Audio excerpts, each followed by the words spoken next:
Okay, so a topic where there's not a ton of information, so let's dive in. So, Volvo 240 AW70 transmission. This is the output tail shaft flange.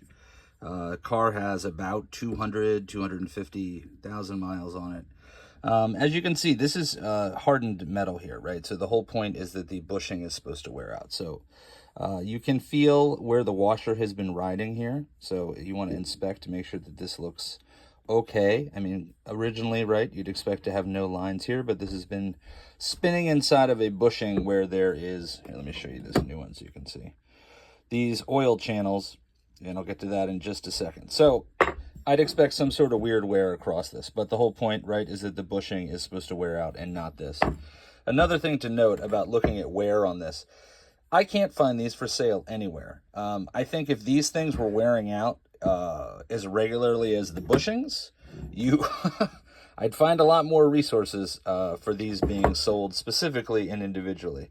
I know VP Auto Parts and a few other providers have these for manual transmissions, but for the AW70, I've seen these nowhere. So for wear after 200, 300,000 miles, maybe it's just not something people are commenting about, but I don't think that this is much to be concerned based off of that fact.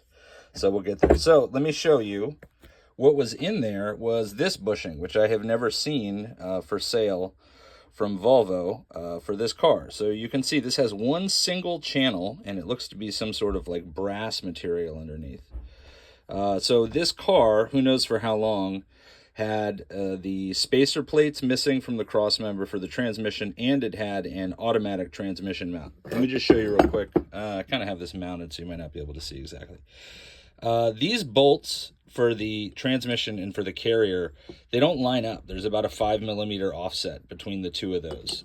So what that accounts for is the transmission is going to sit lower than if you just had the manual transmission mount. I had it sitting here yesterday, but I have thrown it away because I don't need it.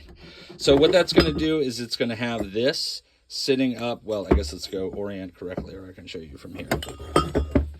So you got to remember that the engine is mounted to this, right? So any raising or lowering here is going to be this motion, not just straight up and down. So raising this up is going to do this. It's going to cock this up higher. So having the wrong mount and missing the spacer plates is going to have this being up about 15 to 25 millimeters compared to that one. So what you can see on the wearing here is that it's all, I'm going to have to assume this groove is very deep. I think that there was only one groove. So I don't think that this had the crisscross. So maybe this was a weird Volvo part. Maybe there's some other, transmission that this was used from. I'll get to Asin bushings in just a second here. So you can see there's heavy wear on this one side, right? Just totally ground down. And that was the side that was sitting on the top, right? So that is making it contact more on that one side. I will say this is actually very snug. Now to note on installing these, use a press. If you don't have a press, have somebody use a press. Let me show you why. This fits on pretty cleanly on the back. I'm doing it in reverse because once I get to here, this is out of round and it stops down there. Now look, I pulled this out because I thought this amount of wiggle, you hear that tiny click? I was like, oh yeah, it's the bushing's worn out. But it actually fits on there super snug. Let me show you what I have purchased. So from FCP Euro, this is ProParts, and I accidentally ordered this when I wanted to order the Volvo genuine one, but I just was getting lazy and I forgot when I ordered it. When I put this guy on, look at the amount of wiggle there. I was like, oh, this is totally wrong. Send me the OEM part. That's, of course, delayed, and so we'll see how it gets there. Then I contacted Swedish Auto Parts, and they said they had the Asin, that's who makes this transmission, the correct bushings from Toyota. And I was like, oh, well, I would rather go with those than this part, which seems like way too wide. So I waited an extra 5 days. Look at this. Same thing.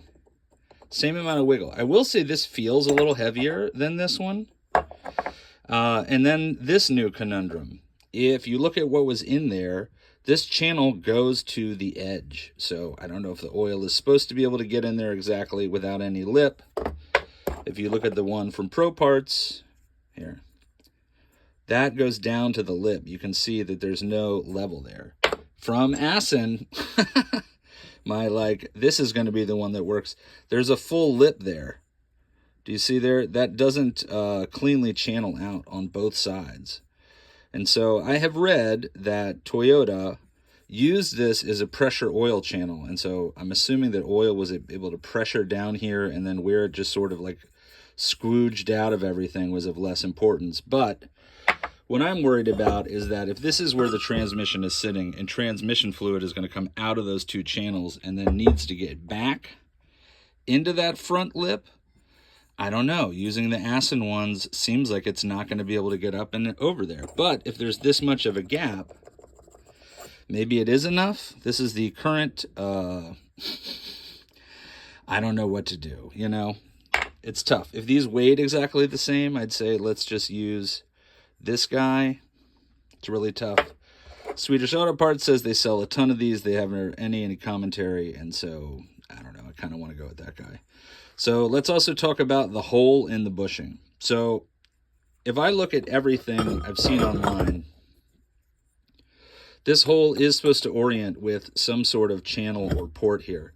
A lot of the photos I've seen of AW70s, they have a single channel down the bottom.